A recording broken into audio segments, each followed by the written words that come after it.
So in today's video, I'm going to be reacting to and breaking down Mel Kiper's latest mock draft, where he actually went through 2 rounds of the 2024 NFL draft. And I'm going to tell you right now, I absolutely love the selections that Mel made. Now, if you're pumped up for the 2024 NFL draft, I need you to hit that thumbs up and like the video. And right before we started filming this, I got word from the bosses that we will be live for round 1 of the 2024 NFL draft. So that's just more reason to like the video so that way you can tune in the future.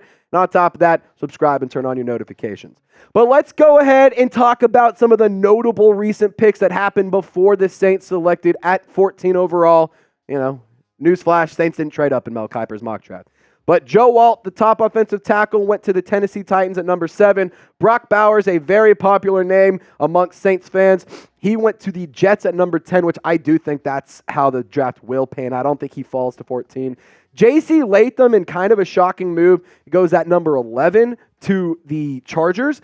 And Talisi Fuanga, the offensive tackle out of Oregon State, heads over to Sin City. Now, for the pick in number 14 overall, the New Orleans Saints select Olu Fashanu, the Penn State offensive tackle, according to Mel Kiper. I freaking love this pick. This is the player that I want the Saints to walk out of the draft with. If it's not Joe Walt, it has to be Olu Fashanu. But let's discuss Mel Kiper's thoughts. This is a pairing that I projected for the past 2 months, as the Saints should be concerned with 2022 first-rounder Trevor Penning's play over his first 2 seasons. Penning hasn't even proven to be an NFL-level left tackle, while Fashanu, on the other hand, has high-end traits in a 6'6" frame. He allowed just 1 sack in almost 700 pass-blocking plays in his entire collegiate career. Now, let me know really fast, Saints fans, do you want the offensive tackle out of Penn State? I think that Olu Fashanu would be an excellent selection, so I'm typing my Y for yes. But if you disagree, just type your N for no's and let me know your thoughts in the comments section. But diving into what 2023 had to offer for Olu Fashanu, and overall in total, he had 722 snaps. The overall PFF grade is really nice. 0 sacks allowed in 2023, 0 hits allowed, 4 penalties, 10 hurries. This kind of player can make a huge impact and can be the exact thing that could help propel the Saints offense to be what it can turn out to be. Now, Olu Fashanu, like we said, he's a big-ass man at 6'6", 312 pounds, got long arms and all that fun stuff. He is also, in my opinion, a clear franchise left tackle. I think that he is the number 2 left tackle, but it's Joe Walt here, and really freaking close, it's Olu Fashanu. And I think that he could go early, but I do think that this is a player who can be an immediate impact, especially at the left tackle position, because all of his snaps were taken at the left tackle spot. And on top of that, Trevor Penning, he hasn't been good. Ryan Ramczyk, I think you do need another right tackle later in the draft or somewhere else, because Ryan Ramczyk, if he can't go and he's hurt, then that's something that I am really concerned about. Right now, I'm playing the devil's advocate of he has not been ruled out this season. He has not announced that he's retiring. Nothing has happened around Ryan Ramczyk other than he's not exactly where we want him to be. So I'm going to take it as Trevor Penning needs to be replaced, and maybe you can find a better role for him. But Ryan Ramczyk, in my eyes right now, is going to be able to play. So that's why I think Olu Fashanu is the best selection for New Orleans in round 1.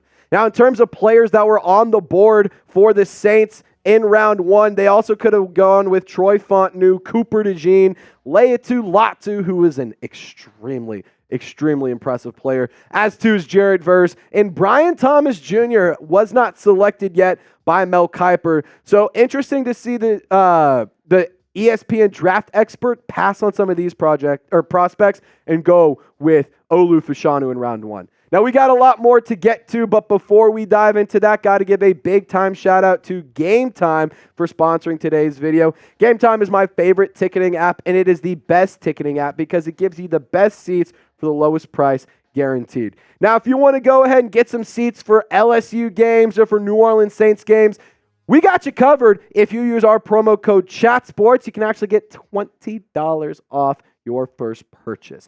So what does that mean? Well, you can pick one of these LSU games that's pretty cheap, and you can basically go for free. You can actually, in my head, go and have Game Time pay for your ticket and pay for your first round of refreshments, whether it's beers, hot dogs, whatever.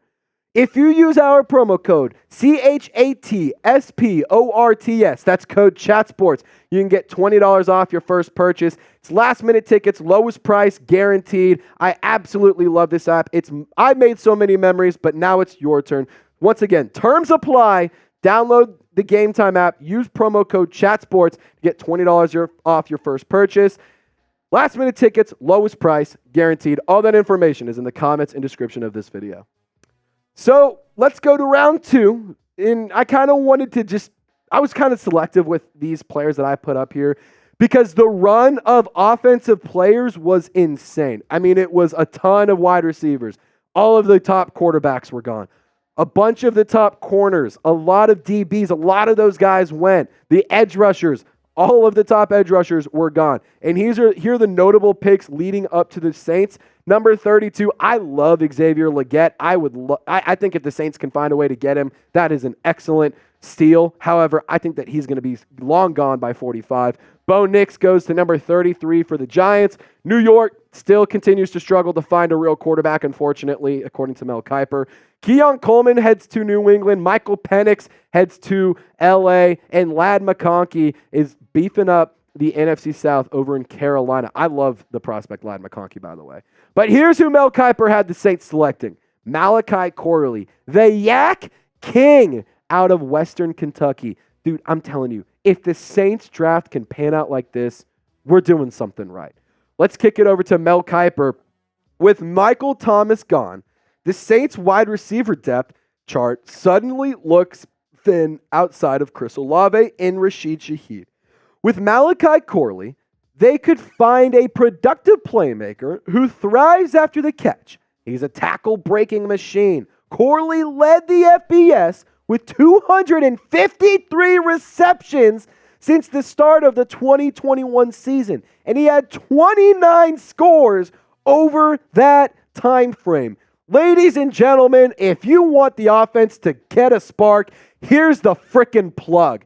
Malachi Corley is a yak monster, and when I look at him and I think of Clint Kubiak running this offense, in my head, I'm thinking, you got a Deebo Samuel type player in Malachi Corley. I mean, he is extremely productive.